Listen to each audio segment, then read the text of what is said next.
Good morning, everyone. This is Deborah Rose with the Payson Talk Show.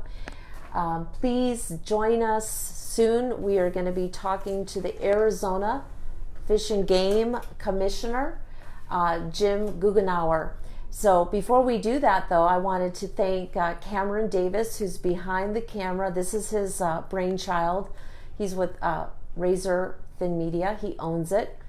He's a phenomenal human being, and anyways, he is also a good friend of Jim Goughnour, who we're going to meet in just a moment. So please join us, like, share. The more you share, the bigger the audience builds. So we're excited. You're going to learn a lot about fishing, hunting, wildlife, and lots of other really amazing things that Jim is a part of in our community, right, Jim? We're going to get to all that juicy meat, and you're going to tell us some of your secrets. And we can. We have lots of exciting, Rim Country is known for outdoor recreation, and we are the epicenter of that when it comes to wildlife and outdoor activities here. So I'm excited to talk about some of that. And if you look at this banner here that Cameron created, we live in the largest pine forest in America, 8 million acres, and this is just a small little piece of our area. Gila County is stunningly beautiful. So I think we'll make it official now. I want to thank everyone for joining us for the talk show. Today we have a very special guest, Jim Goughnour, who is the Arizona Fish and Game Commissioner. So Jim, welcome to the show. Thank you for joining us today. Good morning, Deborah. Thanks for having me here. I appreciate the opportunity to share some of the good successes we have here in Rim Country. Yeah, well, tell us just a little bit about yourself. How did you live in Payson and you retired here? So tell us a little bit about your background. Sure. I worked for General Dynamics down in the Valley. I was a project manager, retired there after 26 years. And in 2006, my wife Dolores and I retired and moved up here to Payson, and actually opened up a small business here. I build custom fishing rods, and I do fishing rod repair. It's called Rim Country Custom Rods, and that's been quite successful. I still do that today, although it seems like I'm getting pulled in a lot of different directions, but at least I try to do it. But yeah, it's been fun here. When I came to Payson, I started to do a fishing report on our local radio station, KMOG, and that kind of mushroomed into writing some articles for the Payson Roundup on fishing, and then fishing magazines, and so it just kind of grew and grew while I've been up here. So it's been pretty exciting. Yeah, and I think there's so many people here that love to fish. And what most people don't know is you're also a big part of bringing a national level bass tournament to Roosevelt Lake. Could you talk about that? Sure, that was another thing that got started pretty early. It goes back to actually 2011. And back then, our local professional bass fisherman, Clifford Perch, he still fishes the Bassmaster circuit today. He was fishing with the FLW group back then, which is the Forest Elwood bass fishing circuits. And so we had the thought, the other thing that kind of aligned with all the stars was Roosevelt Lake was at 100% full back at that year. We had some big floods and some big monsoons, and the lake filled up that year. So all the stars just kind of aligned for a good tournament. Roosevelt Lake was named one of the top 100 bass fishing lakes in the country. So it was in a national magazine, it was getting promoted. So the FLW had some interest. They were talking to Clifford about, hey, how could we organize something here in Payson?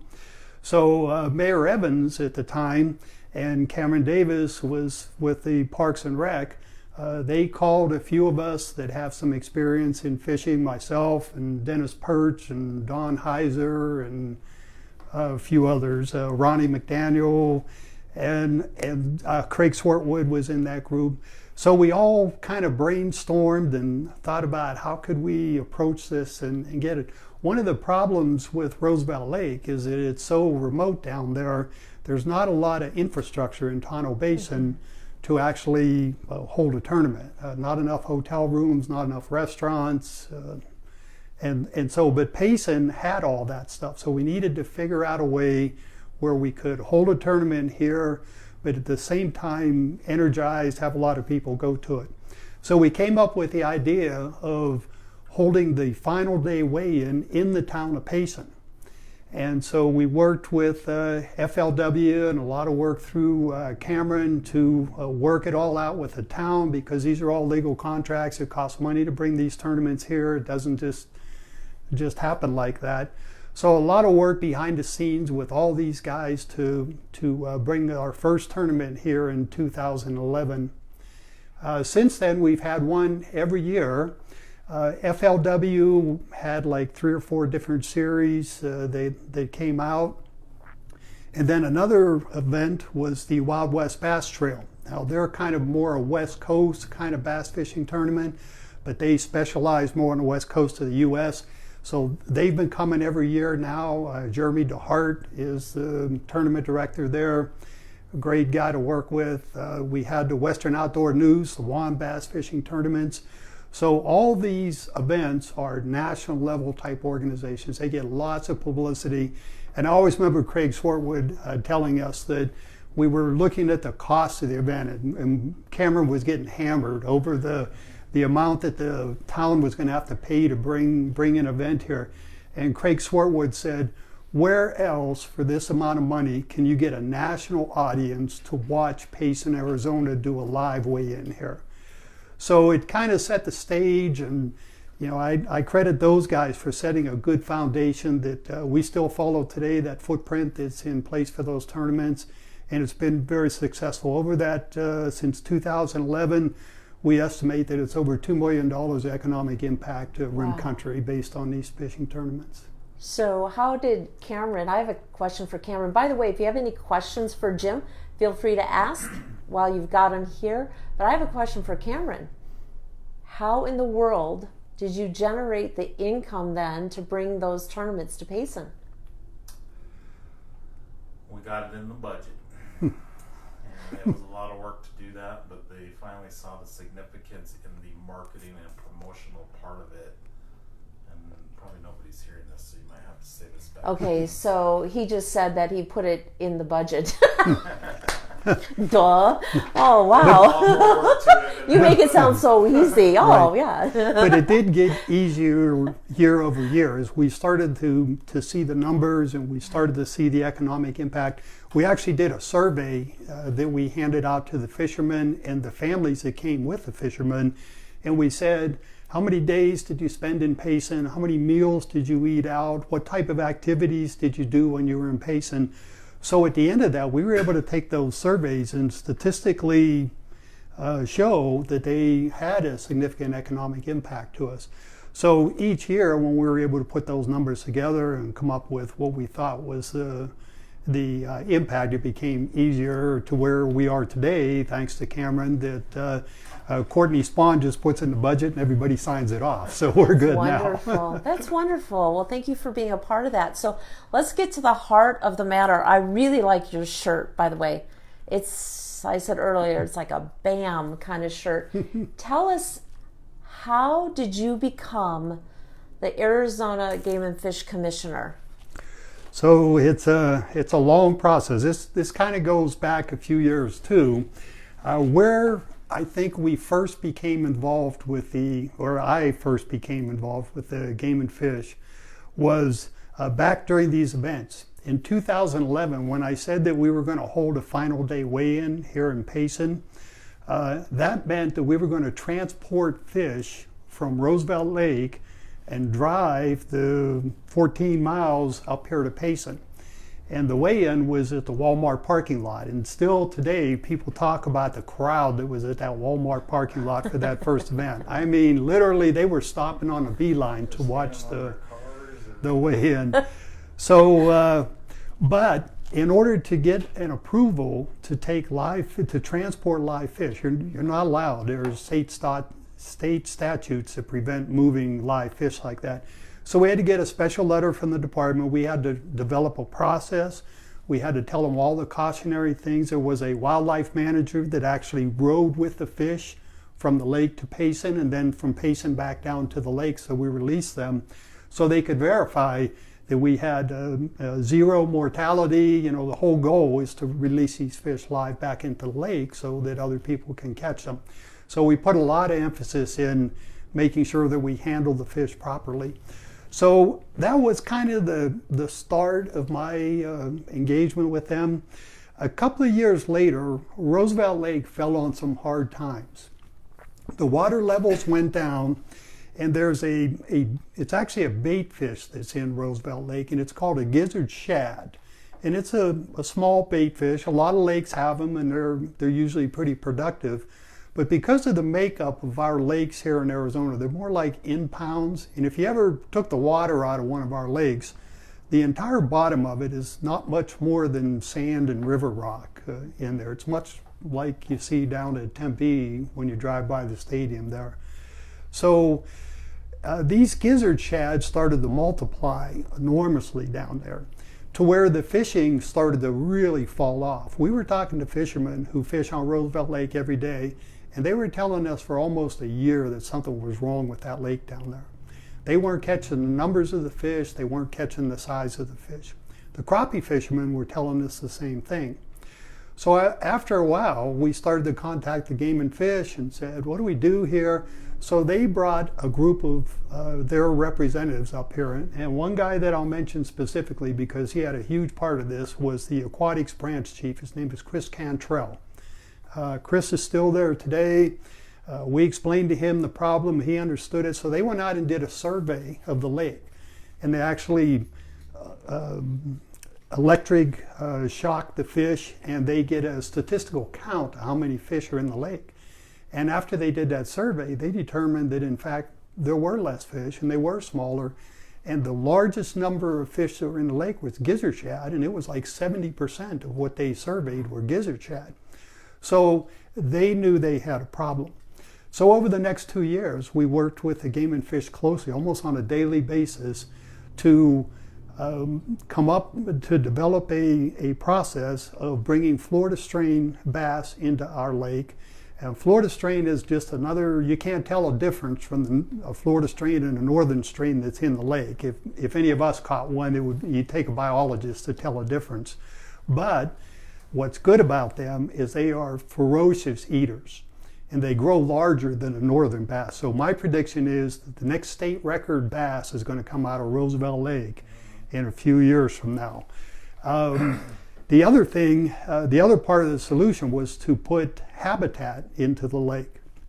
So the Game and Fish has started to develop these artificial habitats that they can put in there. Some of them are big concrete balls, which they sunk down deep in the water. Others were kind of softer structures that are more towards the shallow end of the lake.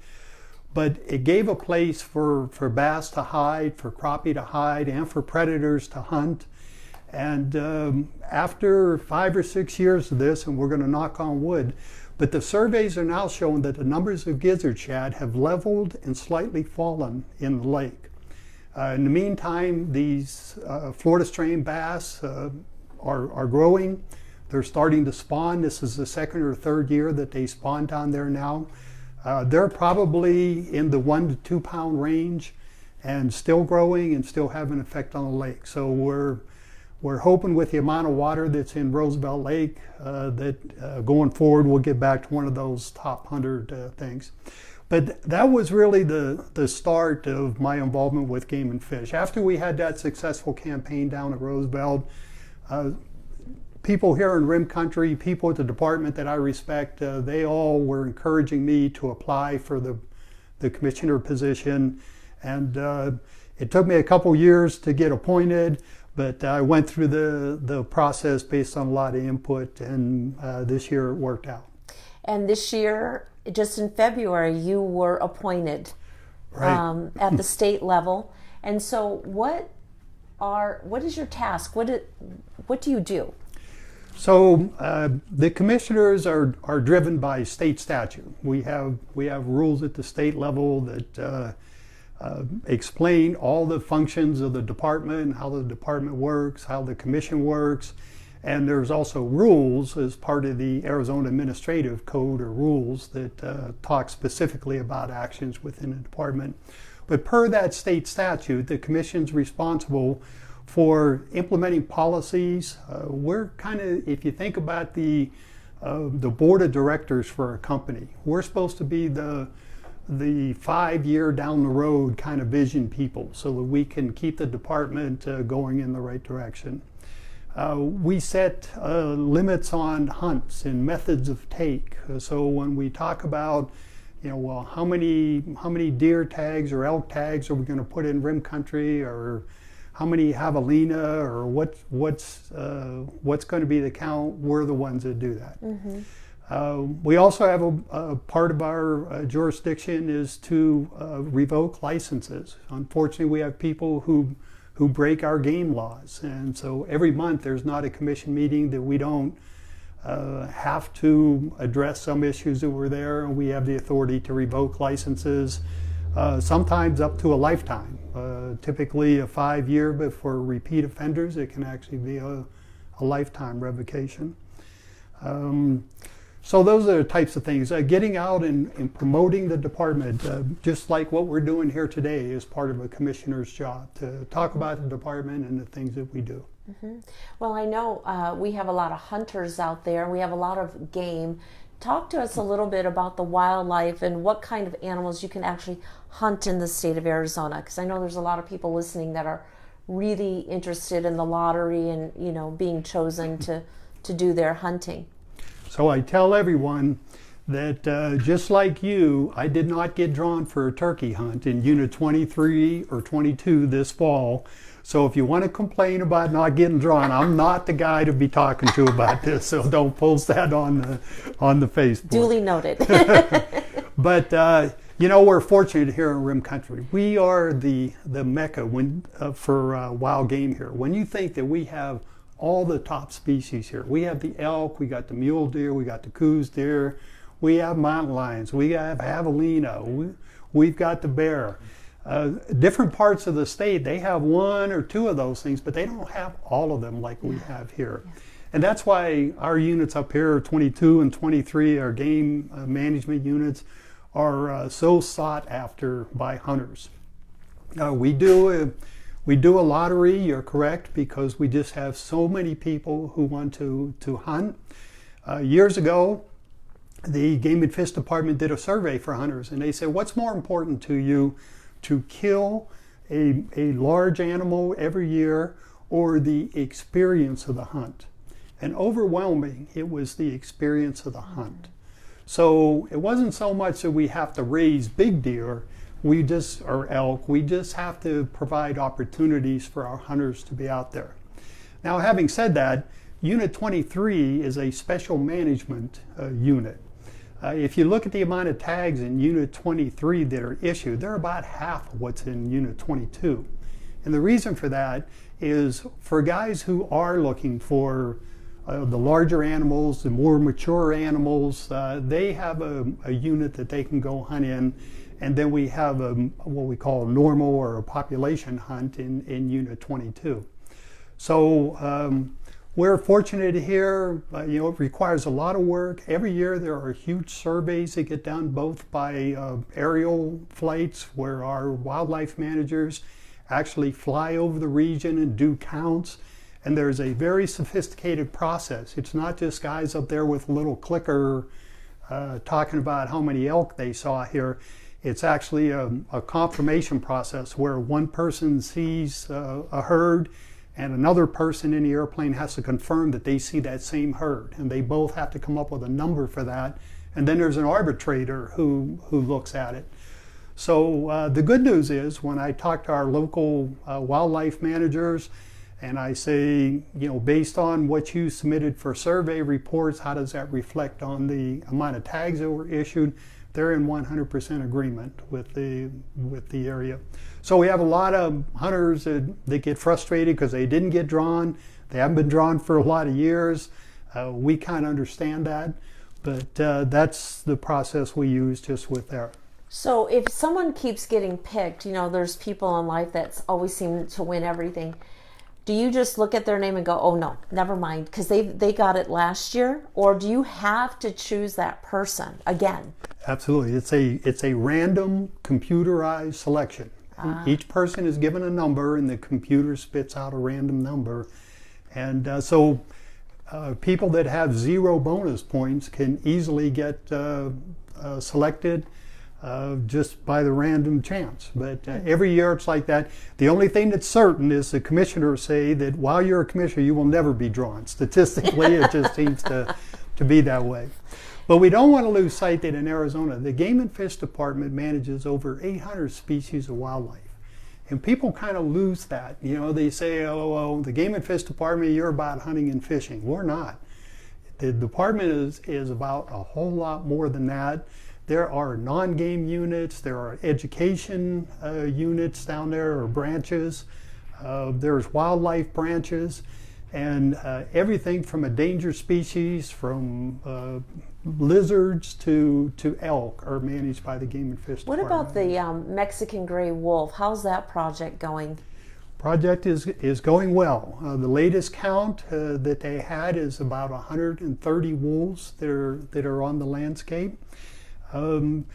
This is an area, again, for people in Rim Country, and because we have a ranching community and we have a hunting community, a lot of people are concerned about it. But the fact is, the Mexican gray wolf is on the endangered species list. It's an act passed by Congress, so it's not just somebody's idea that we should do this. Congress says you will work to recover this. So the option for the Game and Fish is to ignore it and see if it goes away, or work with them and try to manage the process. The Arizona Game and Fish Department has been working with this process. I have to commend their efforts with that. They've been able to give the U.S. Fish and Wildlife specific information on how to manage these things and what to do with them. And I'll give you a good example. There are 300 and some adult wolves that are in pens, if you will, across the country. And there's groups that say, well, go release those wolves into the wild. However, those wolves have been fed by human hands. They've been fed, they're used to people. Putting those naive wolves, or what they're called, onto the landscape is not a good idea. I mean, they have no fear of humans, campers, anglers, hunters. You just don't want that. So working with the U.S. Fish and Wildlife, the latest philosophy is to cross-foster pups. And last year, between New Mexico and Arizona, they took 12 pups that were born in captivity, and they found a den out in the wild where pups were born within a week of these ones that were born in captivity.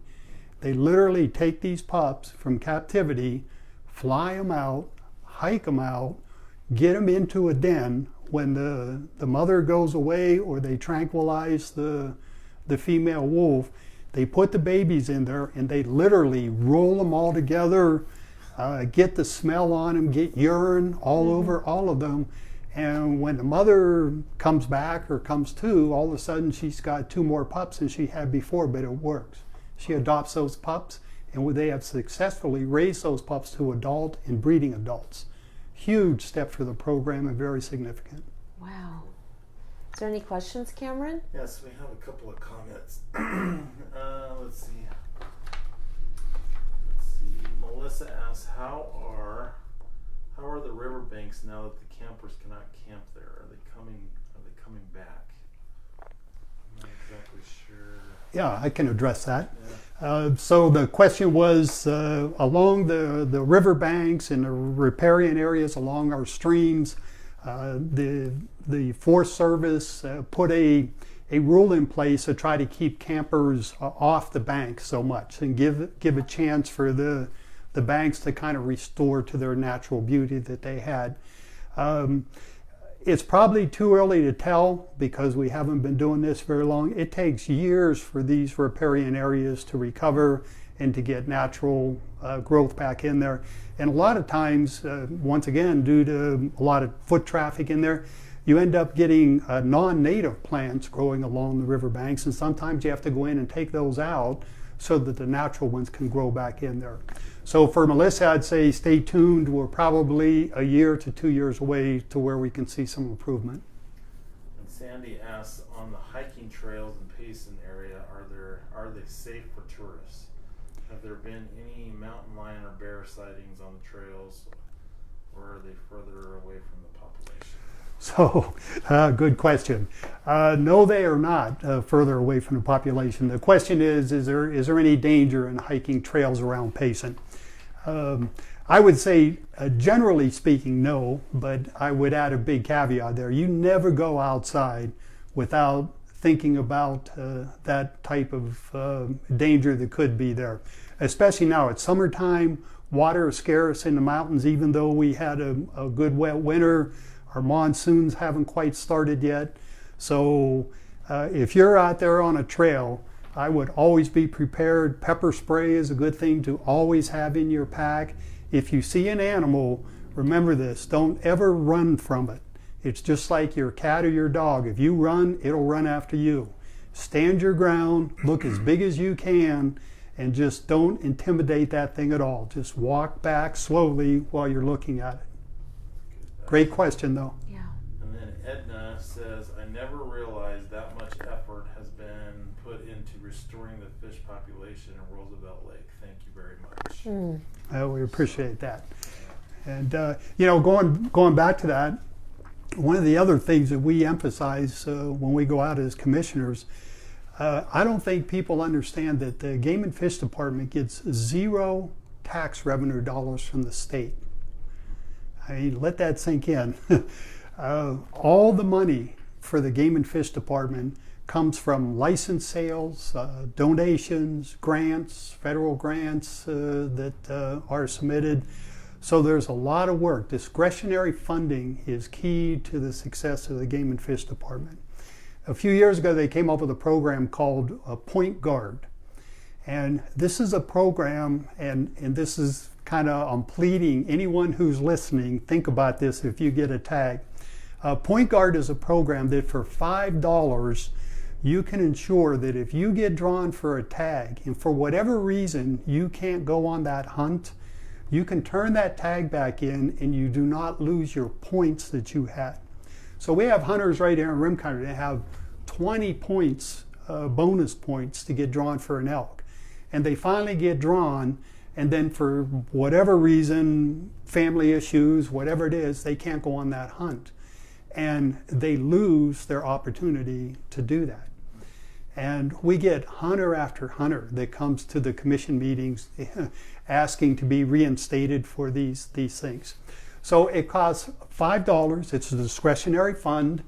Don't ever apply for a tag in Arizona for whatever species without buying Point Guard, because that covers you if you ever can't make that hunt. So those types of discretionary things is what funds the department and keeps it going. So where do people go to register to be drawn for a tag, and how much does it cost once they do get drawn? Mm-hmm. So on the Arizona Game and Fish website, AZGFD.gov, there is a button there to click that takes you to purchase a tag or to purchase a fishing license. You can buy all these things online now. Your hunting fishing license, you can buy a combo license. There's all kinds of options that you can purchase a fishing license. You open up a portal account, so you have your own account with the Game and Fish Department. They track your bonus points. They track how many times you've been drawn for a hunt. They bill you directly through there. So if you get drawn for an elk, I'm not exactly sure what the price of that tag is, but you pay that right online and you're all good to go. That's wonderful. Mm-hmm. What is there anything that goes beyond like the hunting and fishing with your job title? What else goes on? Just, we've talked a lot about fishing and hunting, which is wonderful. Mm-hmm. Working on the Roosevelt Lake project, that's fantastic. what else might be surprising to the general public that you're responsible for? It was amazing to me. This was one of the most enlightening things I learned as a commissioner. We're still in the process of going around meeting the different branches. Every new commissioner that comes on goes to each one of the branch sections and talks to the people. As an example, did you know the Game and Fish Department has a tortoise program? You can adopt a tortoise. No, I didn't. People bring tortoises to Game and Fish. They can't have them anymore. You know, they are too big or too many. So they bring them in and drop them off. And we foster them out and give them to families.